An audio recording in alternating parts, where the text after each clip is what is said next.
Selamat datang di channel ini. Channel yang menayangkan video cerita seram ataupun sejarah. Buat kamu yang baru nemu channel ini, langsung aja klik tombol subscribe-nya ya. Dan jangan lupa aktifkan lonceng notifikasinya, agar kamu gak ketinggalan video menarik lainnya yang akan datang.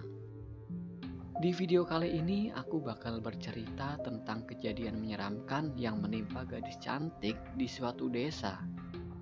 Jadi begini nih ceritanya. Cerita ini diambil dari Sono Mon, Malang. Pada suatu hari di kaki Gunung Malang, ada sepasang kekasih yang masih muda. Umurnya masih belasan tahun. Namun mereka berdua sudah terbakar api asmara hingga tak kuasa menahan hawa nafsu. Bercinta di kebun dan tempat-tempat sepi adalah hal yang sudah biasa bagi mereka. Suatu ketika, penduduk kampung dikemparkan dengan kabar sang gadis sekarat di kebun tomat. Dari mulutnya keluar busa dan darah muncrat kemana-mana. Pemilik kebun tomat seketika itu panik, lalu ia mengabarkan kabar tersebut ke seluruh penduduk kampung. Sang gadis pun akhirnya dibawa ke puskesmas. Sepanjang perjalanan, gadis ini tak berhenti memuncratkan darah dari mulutnya. Ia mendapatkan pertolongan, namun nyawanya tidak tertolong. Ia lalu meninggal karena minum racun yang digunakan untuk membasmi hama tomat. Namun cerita masih berlanjut ya. Rupanya cerita punya cerita. Ternyata sang gadis tengah mengandung bayi usia 3 bulan dan minta pertanggungjawaban dari sang pacar.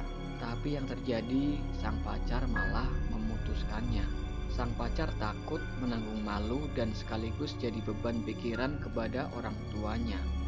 Jadi itulah penyebab gadis tersebut meminum racun yang digunakan untuk membasmi hama tomat. Masalahnya belum berakhir di sini. Masalah mulai tersebar ketika penduduk mulai mendengar suara rintihan sang gadis menangis di puskesmas pada malam hari, yaitu suara rintihan gadis minta tolong.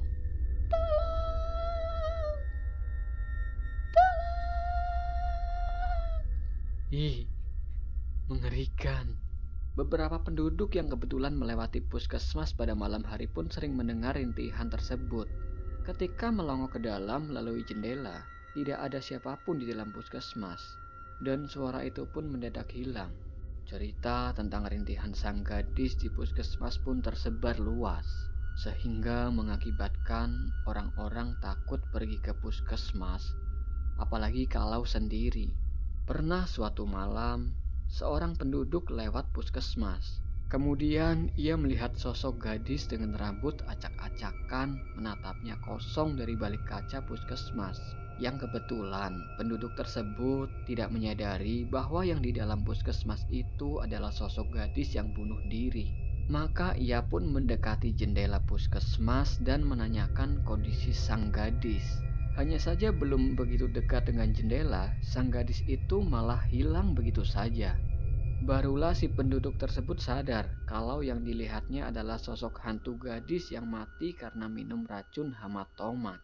Saking takutnya, penduduk tersebut lari, ngacir sambil menjerit dan minta tolong. Puskesmas pun menjadi semakin angker. Tidak ada yang berani bertugas sampai sore di sana. Suasana pun menjadi mencekam kalau menjelang malam. Tidak ada satupun berani melewati puskesmas. Terlebih pada saat itu, di kaki Gunung Malang belum ada listrik. Penerangan yang ada di rumah masing-masing hanya menggunakan lampu templok, sentir ataupun petromak. Sementara di jalanan gelap gulita, kecuali sedang bulan purnama, barulah jalanan akan sangat terang benderang. Setiap malam setelah sang gadis itu meninggal, selalu ada cerita baru tentang penampakannya. Suatu hari penjaga pos ronda dikejutkan dengan kejadian yang menyeramkan. Waktu itu ia sedang keliling patroli berjalan kaki. Penerangan yang ia gunakan hanyalah sebuah sentir. Tiba-tiba ia melihat sang gadis sedang menyusuri jalanan berbatu. Memang pada saat itu belum ada jalan aspal di kampung tersebut. Jadi hanya jalanan yang tersusun dari batu-batu. Penjaga tersebut penasaran dengan kelakuan sang gadis karena malam-malam kok jalan-jalan. Penjaga ronda pun iseng lalu bertanya, "Neng, lagi nyari apa, Neng?" Lalu sang gadis pun menjawab, "Ini, Mang, ngumpulin sisa darah sepanjang jalan." Lalu si penjaga itu malah bingung dan bertanya lagi, "Darah?" Tak lama kemudian gadis itu pun menjawab, "Iya, Mang, darah saya." Dengan wajah tetap menunduk menatap jalan berbatu. Abang penjaga ronda tidak berani bertanya lagi. Ia baru sadar kalau yang ia tanya adalah hantu sang gadis yang bunuh diri di kebun tomat. Tanpa menunggu lama, si abang langsung balik badan dan lari ke pos ronda. Ia tidak berani melihat ke belakang sama sekali. Sesampainya di pos ronda, ia terengah-engah dan bercerita ke teman serondanya. Mendengar cerita tersebut, mereka langsung bubar meninggalkan pos ronda, lari ngibrit ke rumahnya masing-masing. Keesokan paginya, kabar penampakan sang gadis tersebut tersebar luas dari kampung ke kampung. Suasana di malam berikutnya pun menjadi sangat mencekam. Tidak seorang pun penduduk berani keluar setelah jam maghrib. Seorang dukun di kampung tersebut sudah memberikan instruksi untuk tidak kelayapan di malam hari. Karena hantu sang gadis ini memang sungguh tidak rela membuat penduduk kampung tenang. Ia akan terus mengguncang penduduk kampung dengan penampakan-penampakannya. Bahkan kemungkinan ia akan membalas dendam sampai sang pacar yang memutuskan hubungannya ikut mati bersamanya. Kejadian mencekam itu baru seminggu semenjak ia meninggal di puskesmas, yang ternyata kandungannya itu sudah menginjak usia 3 bulan. Karena faktor kehamilan juga, beberapa penduduk yang rumahnya tidak jauh dari puskesmas seringkali mendengar suara bayi menangis diselingi rintihan sang gadis di tengah malam.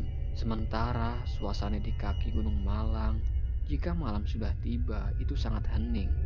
Suara gembrisik angin pelan di belakang rumah saja terdengar jelas.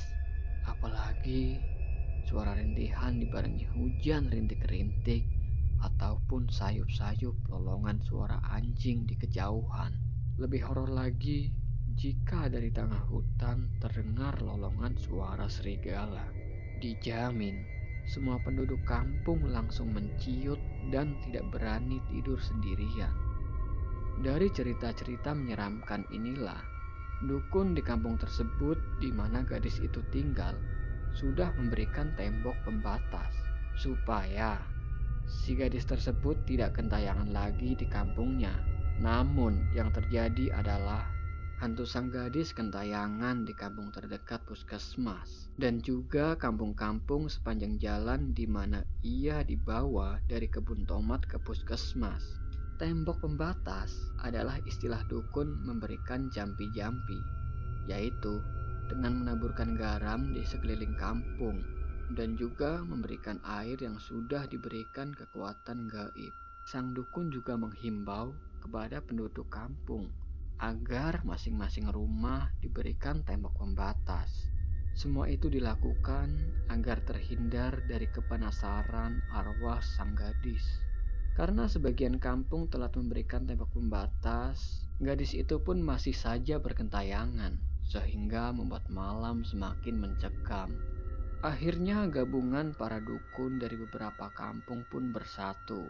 Mereka merencanakan akan membongkar makam sang gadis dan menusukkan jarum-jarum ke telapak kakinya, agar katanya sang gadis tidak lagi bergentayangan dan menghantui seluruh penduduk kampung. Cerita selesai, guys. Sebenarnya ini bersambung, tapi nantikan kelanjutannya ya. Terima kasih sudah menyimak cerita ini. Jika kamu suka, klik tombol like-nya ya. Dan jangan lupa untuk subscribe, aktifkan lonceng notifikasinya, agar kamu gak ketinggalan video menarik lainnya yang akan datang.